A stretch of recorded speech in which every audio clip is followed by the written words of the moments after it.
Truk tangki pengangkut minyak sawit terguling saat melaju dari arah Lahe menuju pelabuhan di Muara Tewe, Kabupaten Barito Utara, Kalimantan Tengah.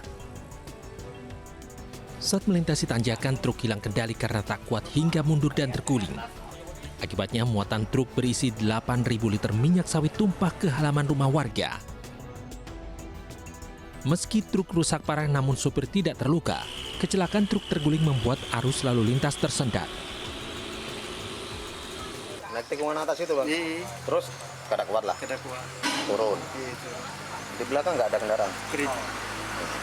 Terus setelah mau masuk ke sini kayak gimana, Bang? Nah, pas posisi masuk sini kan, ya mungkin nggak terlalu anu juga lah. Namanya di dalam kan bingung juga tuh.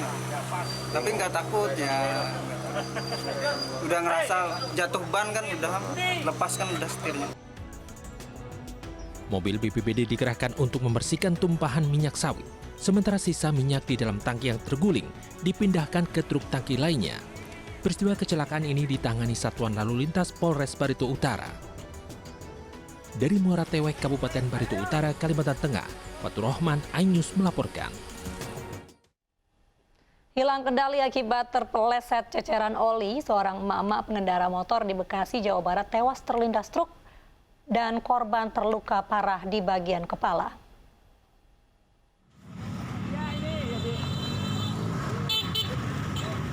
Dalam rekaman video amatir warga, seorang ibu rumah tangga pengendara motor terjatuh setelah melintas di Jalan Raya Siliwangi, Bantar Gebang, Bekasi, Jawa Barat. Pengendara motor terjatuh setelah terkena ceceran oli. Naas dari arah belakang melintas sebuah truk dan menabrak korban. Korban tewas di tempat akibat luka parah di kepala.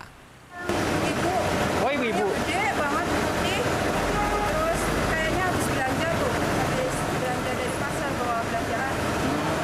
Licin jalannya, nggak ada. Oh, tadi ibu lihat ada bawaan belanjaan dari pasar ya? Iya, kresek-kresek gitu. Jasad korban dibawa petugas ke Rumah Sakit Umum Kota Bekasi. Kasus ini dalam penanganan unit Laka Lantas Polsek Bantar Gebang dan Polres Metro Bekasi Kota. Dari Bekasi, Jawa Barat, Rahmat Hidayat, iNews melaporkan. Pemirsa, langkah Badan Riset dan Inovasi Nasional mengintegrasi sejumlah lembaga riset dan penelitian menuai kritik. Salah satunya kabar ratusan peneliti dan pegawai honorer Lembaga Biologi Molekuler Eijkman yang terancam diberhentikan.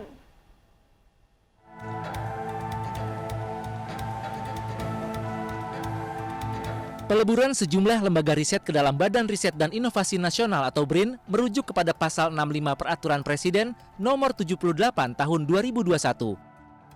Pasal ini mengatur integrasi unit kerja yang melaksanakan penelitian, pengembangan, dan penerapan IPTEK oleh BRIN. Secara resmi, melakukan integrasi, dan terhitung tanggal 1 itu pun, saya sebenarnya juga meresmikan Eijkman menjadi lembaga yang secara struktur ya, itu unit pemerintah. Namun peleburan akan berdampak pada Lembaga Biologi Molekuler Eijkman. Menurut perwakilan Eijkman, sebanyak 113 tenaga honorer, 71 diantaranya peneliti yang sebelumnya bekerja membantu lembaga ini, kontraknya terancam tidak diperpanjang alias diberhentikan. Para tenaga kontrak ini bisa terus membantu Eijkman, namun dengan sejumlah syarat, di antaranya melanjutkan studi S2 atau S3 berbasis riset. Ketua DPR Sufmi Dasko Ahmad meminta proses peleburan lembaga riset tidak menghilangkan hak para peneliti. Nah, jadi kalau misalnya pergi sendiri-sendiri juga nggak efektif, nah ini kan supaya juga efisien kan gitu. Berapa lamanya saya mungkin nggak lama itu.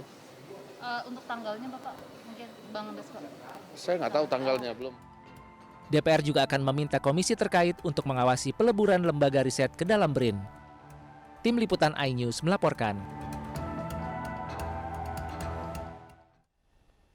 Pemirsa, lebih dari 30 tahun LBM Eijkman berdiri dan berperan aktif dalam bidang biologi molekuler. Sejumlah sumbangsih penelitian telah diberikan lembaga ini mulai dari penemuan penyebab beri-beri hingga asal-usul manusia Indonesia.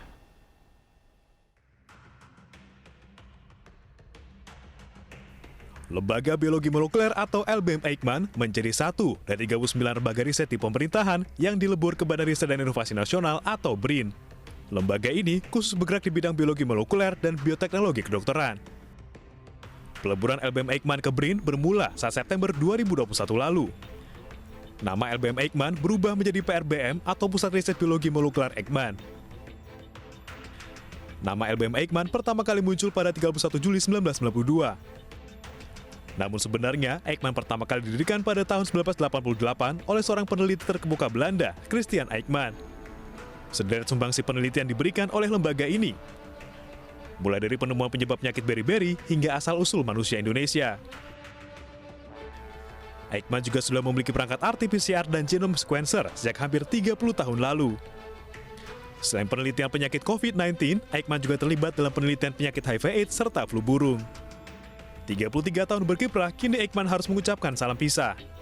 Jelang peleburan, Eijkman mengunggah foto bersama peneliti yang pernah bekerja di lembaga tersebut. Mereka berpamitan sekaligus mengucapkan terima kasih kepada seluruh masyarakat Indonesia. Tim iNews melaporkan.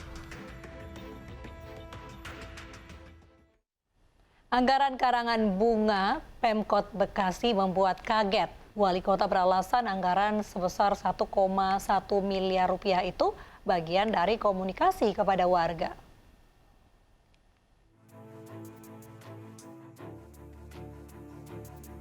Pemerintah Kota Bekasi, Jawa Barat belakangan menjadi sorotan publik, khususnya warga Kota Bekasi.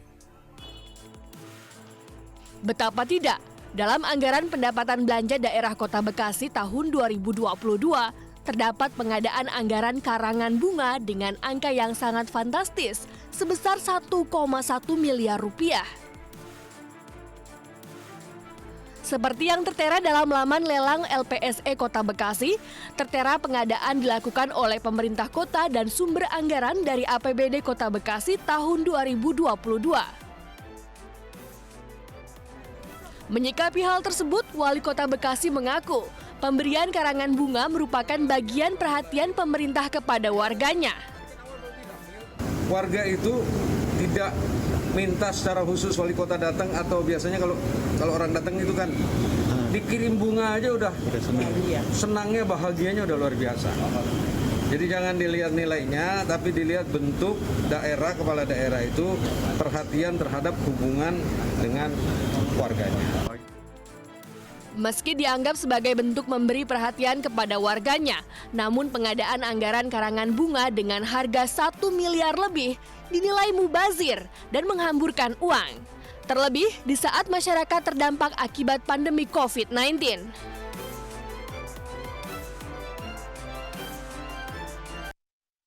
Polda Jawa Barat menetapkan Bahar bin Smith dan TR sebagai tersangka kasus penyebaran berita bohong. Keduanya langsung ditahan di Mapolda Jawa Barat. Penetapan tersangka terhadap Bahar Smith dan TR usai keduanya diperiksa penyidik lebih dari 9 jam. Usai ditetapkan sebagai tersangka, Bahar Smith dan TR langsung ditahan di ruang tahanan Polda Jawa Barat terkait dugaan ujaran kebencian dalam ceramahnya serta pelanggaran Undang-Undang ITE pada tanggal 11 Desember 2021 lalu.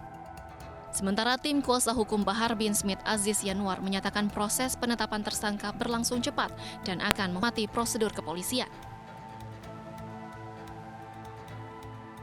Habib Bahar bin Smith telah resmi ditetapkan sebagai tersangka dan kemudian langsung dilanjutkan ke penangkapan dan penahanan hingga beberapa hari ke depan.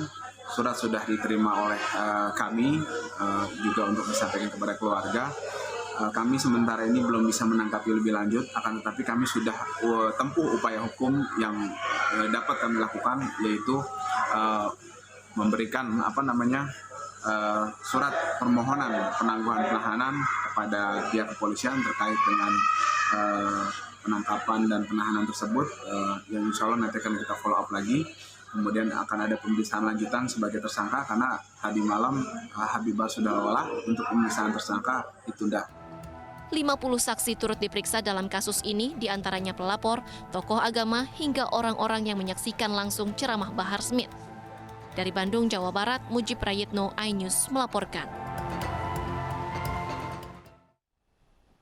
Polda NTB akhirnya menahan Ustadz Mizan Qudsiah dalam kasus dugaan ujaran kebencian. Di sisi lain, polisi juga terus memeriksa sejumlah saksi dalam kasus pengerusakan dan pembakaran pondok pesantren As-Sunnah asuhan Ustadz Mizan Qudsiah.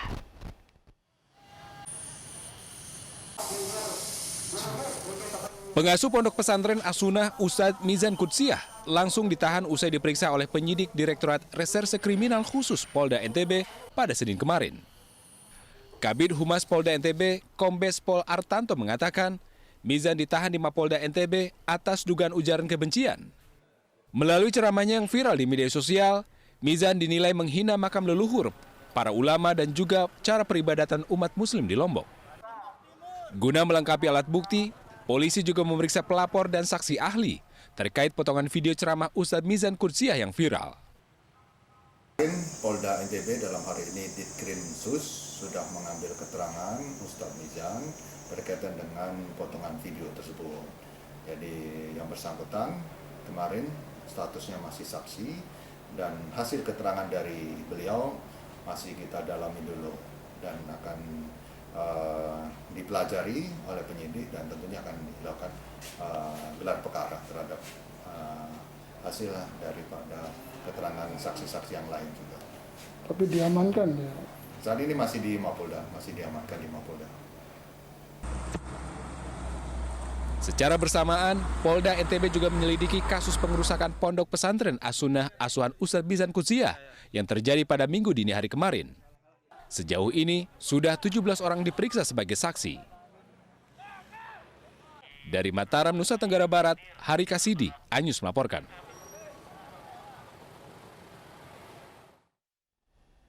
Pemirsa, sidang lanjutan kasus pencabulan dan pemerkosaan terhadap belasan santriwati oleh Heri Wirawan kembali digelar di Pengadilan Negeri Kelas 1A Bandung.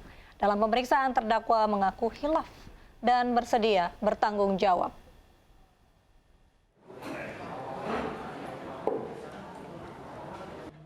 Sidang kasus pemerkosaan terhadap belasan santriwati oleh Heri Wirawan kembali digelar di Pengadilan Negeri Kelas 1A Bandung dengan agenda pemeriksaan terdakwa. Proses persidangan dilakukan secara tertutup. Dalam fakta persidangan, pelaku mengakui semua perbuatannya terhadap belasan santriwati meskipun sempat berkelit saat memberikan keterangan. Pelaku mengakui bahwa dirinya hilaf sehingga memperkosa belasan santriwati dan siap bertanggung jawab. Seluruh apa yang didakwakan itu dibenarkan oleh terdakwa HW. Cuman ketika ditanyakan motifnya kenapa dia melakukan itu yang jawabannya masih berbelit-belit, tapi ujungnya dinyatakan bahwa dia minta maaf dan khilaf. Menurut Komnas Perlindungan Anak, pembelaan pelaku saat pemeriksaan kontradiktif dengan pernyataan saksi. Selain itu, pernyataan terdakwa akan bertanggung jawab dengan menikahi korban pun dinilai menyalahi aturan, karena korban di bawah umur dan bukan satu orang melainkan belasan korban. Beda perbuatan tadi ya, kehilafan untuk misalnya korbannya satu orang, itu berbeda. Kalau ini niat jahatnya sudah ada dari awal, ya. Kalaupun dinikahi itu juga motifnya karena untuk pembelaan diri saja. Jadi sebenarnya tidak layak. Tidak layak. Jadi memang layaknya adalah mendapatkan hukum. Sidang lanjutan akan dilaksanakan Selasa pekan depan dengan agenda tuntutan. Dari Bandung, Jawa Barat, Diki Wismara, iNews melaporkan. Pemirsa, Presiden Joko Widodo berharap rancangan Undang-Undang Tindak Pidana Kekerasan Seksual segera disahkan. Jokowi ingin korban kekerasan seksual mendapat perlindungan dan kepastian hukum. Selain itu, Presiden Jokowi mengaku telah menginstruksikan Menkumham serta Menteri Pemberdayaan Perempuan dan Anak untuk berkoordinasi dan berkonsultasi dengan DPR. Saya memerintahkan Menteri Hukum dan Hak Asasi Manusia serta Menteri Pemberdayaan Perempuan dan Perlindungan Anak untuk segera melakukan koordinasi dan konsultasi dengan DPR dalam pembahasan RUU tentang tindak pidana kekerasan seksual ini, agar ada langkah-langkah percepatan. Saya berharap RUU tindak pidana kekerasan seksual ini segera disahkan, sehingga dapat memberikan perlindungan secara maksimal bagi korban kekerasan seksual di tanah air. MNC Peduli bersama MNC Land mendukung pembelajaran tatap muka di PAUD Nurul Alia, Cigombong, Kabupaten Bogor. Hadir dengan bermain dan belajar bersama anak-anak PAUD, MNC Peduli dan MNC Land memberikan bantuan buku dan sarana penunjang belajar lainnya.